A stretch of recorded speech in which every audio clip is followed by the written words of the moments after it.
Don't eat that dessert. The shout tore through the hush of the gala like a gunshot. Silverware froze in midair. Conversations died mid-sentence, and every eye turned to the janitor standing at the back of the ballroom in his gray uniform, sweat shining on his forehead. And at the center of it all sat Catherine Lowell, CEO of Lowell Global Spoon, paused an inch from her lips. Her expression was icy, her blue eyes sweeping the room until they locked on him like a sniper scope. Security rushed in, but the man didn't move. "Please, ma'am." His voice cracked raw with desperation. "You can't eat that. I can smell it. It's laced with acacia nut oil." The murmurs turned into shocked gasps, but Catherine's face hardened. "Get him out of here," she snapped, her voice slicing sharper than crystal. They dragged him out like a criminal, his pleas echoing through the golden hall. That was the moment I thought my life was over. My name is Daniel Brooks, widower, single dad, janitor, and somehow the man who just made a fool of himself in front of the richest woman in the city. When the ballroom doors slammed behind me, shame hit like a punch. I'd smelled that scent before, the faint floral undertone of death. 5 years ago, my wife collapsed at a cafe because of the same oil hidden in a fancy dessert. She never made it home. That scent burned itself into my brain, and when I caught it again tonight, I panicked. And now I was jobless, humiliated, and wondering how I'd tell my daughter Lily that Daddy couldn't afford her medication anymore. I walked home through streets that smelled like rain and exhaust. My shoulders slumped, my heart pounding with fear. When I opened the door to our tiny apartment, I found Lily asleep on the couch, her little bracelet glinting under the lamplight, severe allergy acacia.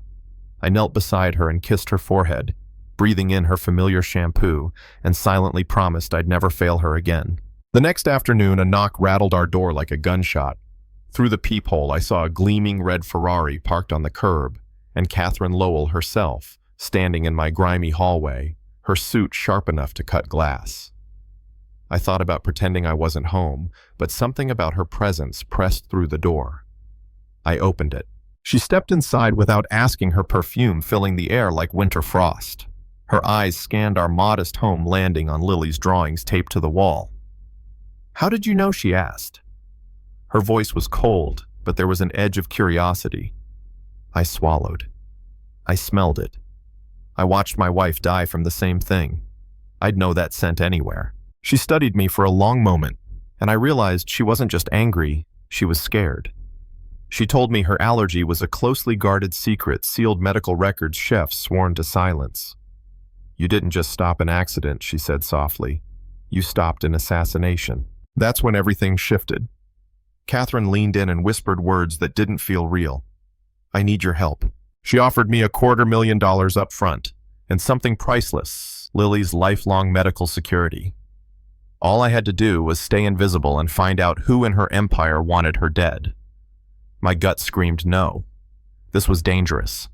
But when I thought about Lily's pale face in the nurse's office last month, I said yes. The next morning, I walked back into Lowell Tower through the same doors they'd thrown me out of. Suddenly, I wasn't a disgraced janitor anymore. I was back on the payroll with an apology for misunderstanding. Everyone whispered as I passed. Even my supervisor looked rattled. That night, while emptying the VP's shredder bin, I found it a tiny glass vial, no bigger than my finger, still carrying the ghost of that scent. I slipped it into an evidence bag and dropped it into a hollowed-out library book Catherine had arranged. Hours later, I followed a lead to the executive garage and saw the VP, Adrian Cole, handing cash to a nervous stranger in exchange for a small medical cooler. My stomach twisted. This wasn't just office politics. This was a professional hit. Catherine's messages came through a burner phone. "Go deeper. Find proof." She gave me a one-time clearance code to the server farm. That night, I disabled a hallway breaker, slipped into the server room, and cloned Adrian's private files. My hands shook so badly I thought I'd drop the drive. When I decrypted the data, my blood ran cold. Adrian wasn't just trying to kill her. He was planning to erase her every asset, every trust, every dollar by forging her identity. The kill was only half the plan. Catherine moved quickly, calling an emergency board meeting off-site to lure Adrian away. I snuck into his office while he was gone and found a brass skeleton key hidden in a book safe along with a receipt for a vault deposit. But before I could breathe, Catherine's message buzzed. "It's a trap. He never left. Get out." I had seconds. When the elevator dinged, I hurled the brass key at the massive window, shattering it just enough to trigger an alarm. As the shriek filled the floor, I sprinted past Adrian's stunned face and dove into the stairwell. Guards thundered after me. I hid in a janitor's closet, heart pounding like a war drum. That's when I spotted an ancient pneumatic tube system. In a panic, I stuffed the key and receipt into a canister and sent it to the only place Adrian wouldn't think to look, Catherine's late father's office on the 3rd floor, now a corporate archive. Moments later, guards burst in and dragged me away.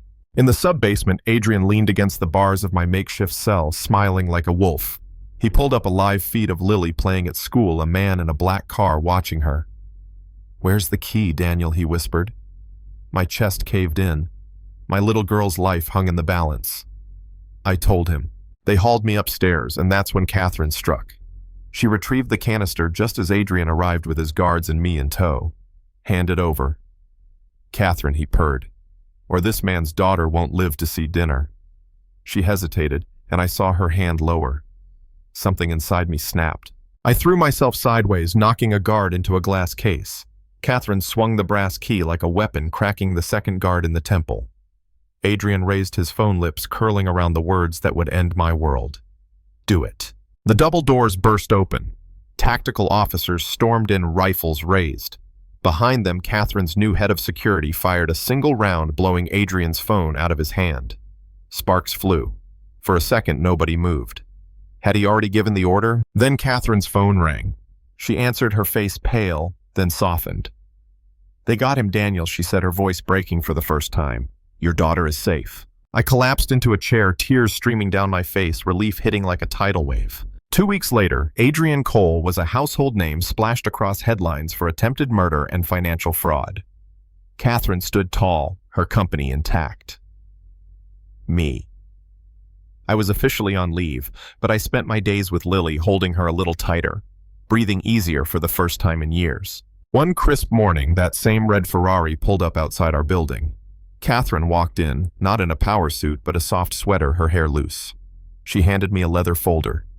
Inside was a trust fund guaranteeing Lily's medical care for life. I choked up. "I can't accept this." "You will," she said gently. "You saved me. You saved her. And I'd like you to stay on, as Director of Internal Oversight. Someone who sees what others don't." I didn't answer right away, but that weekend she met us at the park, bought Lily ice cream, and laughed with her like family. Lily wiped chocolate from her face and asked Catherine, "Are you Daddy's new boss?" Catherine smiled. "No, sweetheart. We're partners." I watched my daughter chase butterflies in the sunlight, and for the first time in years, I felt hope. We were an unlikely team, a janitor, a CEO, but somehow we'd beaten a man who thought he owned the world. And maybe that's the lesson. Power doesn't always come from titles or bank accounts. Sometimes it comes from the people no one sees until it's too late. So tell me, what would you have done in my place? Would you risk everything for a stranger who once fired you? Have you ever felt invisible until the moment you saved the day? Drop your thoughts in the comments. I'd love to hear your stories. And if you believe these stories of courage and justice matter, hit like, subscribe, and help shine a light in a world that often forgets the ones who keep it running.